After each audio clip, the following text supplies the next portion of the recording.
Democracy is not a spectator sport. So said activist Marian Wright Edelman. But depending on where you live, it can be, if you've been convicted of a felony.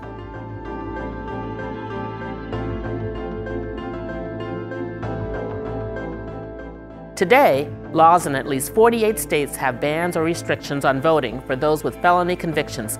That's roughly 4.6 million Americans, 1 out of every 50 adults who are not eligible to vote.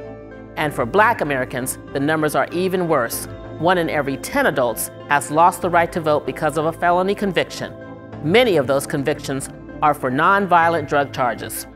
The long history of discrimination and racial bias has led to a disproportionately higher rate of arrest and incarceration for Black males. The result? Fewer Black voters. That's one reason roughly 20 states have passed laws recently that restored voting rights or loosened restrictions on voting rights for convicted felons. State to state, here's roughly how that comes down. In 3 states, convicted felons never lose their rights to vote, even while incarcerated. In 22 states, convicted felons regain their right to vote once they're released from prison. In 15 states, convicted felons can regain voting rights after incarceration, plus parole and probation times. And some other states make felons wait even longer. 11 states bar convicted felons indefinitely if they have been convicted for certain crimes, such as murder and rape. Today, the right to vote has been restored to at least 1.4 million people nationwide. The pushback? Critics say someone convicted of a felony has stopped being a responsible citizen. Figuring out what your voting rights are and how to go about exercising them can be a challenge. Take Florida, for example.